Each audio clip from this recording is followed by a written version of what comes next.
उनका बुलडोजर हमेशा हमेशा के लिए खड़ा हो जाएगा गैराज में। सुप्रीम कोर्ट का फैसला आया है सरकार के खिलाफ, उसका धन्यवाद देता हूं, बधाई देता हूं। दोषी अधिकारियों के खिलाफ कार्रवाई करने के लिए भी कहा है जिन्होंने बुलडोजर चला करके किसी का घर तोड़ने का काम किया है। उत्तर प्रदेश में चुनावी मंच सजा है। 9 सीटों पर उपचुनाव के लिए मोर्चाबंदी हो रही है और ऐसे ही एक चुनावी मोर्चे पर बुधवार को जब सपा सुप्रीमो अखिलेश यादव डटे थे कि इसी दौरान बुलडोजर एक्शन पर सुप्रीम कोर्ट का फाइनल फैसला आ गया। अखिलेश ने मंच से चुनावी भाषण छोड़कर फैसले की खबर जनता को सुनाई और जज साहिबान का शुक्रिया अदा किया। अभी जब हम और आप लोग इस जनसभा में खड़े हैं, बैठे हैं, उससे आने से पहले आपको सबको पता होगा कि सुप्रीम कोर्ट ने क्या टिप्पणी की है और इस सरकार का जो बुलडोजर प्रतीक बन गया था उसके खिलाफ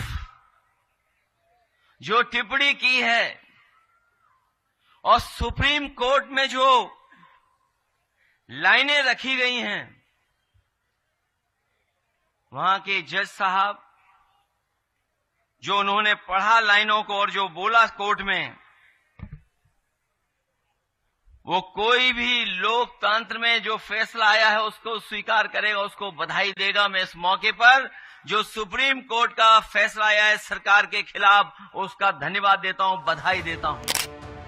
सीसामऊ की चुनावी सभा में अखिलेश यादव ने सुप्रीम कोर्ट के फैसले का जिक्र करते हुए योगी सरकार पर सीधा सीधा निशाना साध दिया, ये कहते हुए कि सुप्रीम कोर्ट ने सरकार पर जुर्माना लगाया है, बुलडोजर से घर गिराने वाले दोषी अधिकारियों पर एक्शन लेने का आदेश दे दिया है।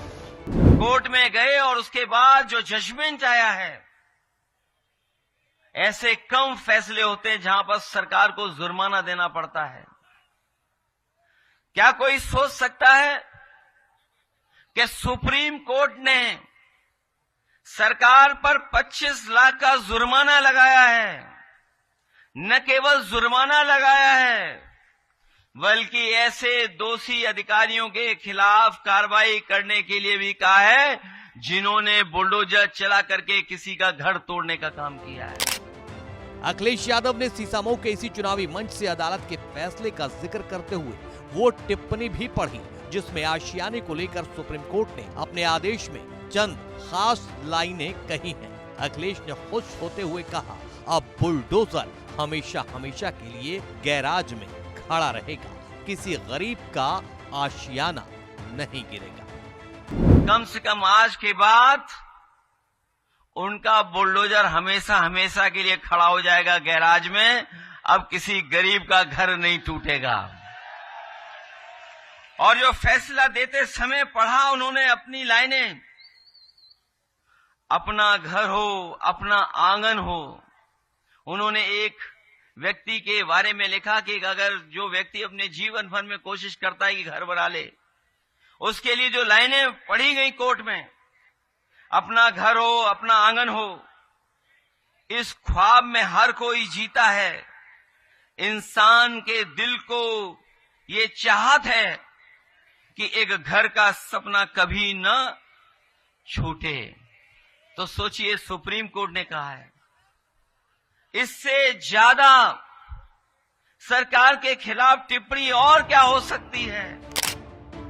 बुलडोजर पर अदालत के फैसले की तारीफ और योगी सरकार पर हमला करते हुए अखिलेश ने सीसामऊ की जनता के सामने इरफान सोलंकी की रिहाई का मुद्दा भी उठा दिया। बोले, न्यायपालिका से इंसाफ की आस है, एक दिन इरफान सोलंकी की रिहाई भी इसी तरह मुमकिन होगी। इससे ज्यादा सरकार के खिलाफ टिप्पणी और क्या हो सकती है। ये बात मैं इसलिए कह रहा हूं और ये लाइनें मैं इसलिए पढ़ रहा हूं, हमें पूरा भरोसा है न्यायालय पर। एक दिन हमारे आपके विधायक रिहा होकर के आपके बीच में आएंगे और जो पहले जिस तरीके से काम करते थे उसी तरीके से काम करेंगे।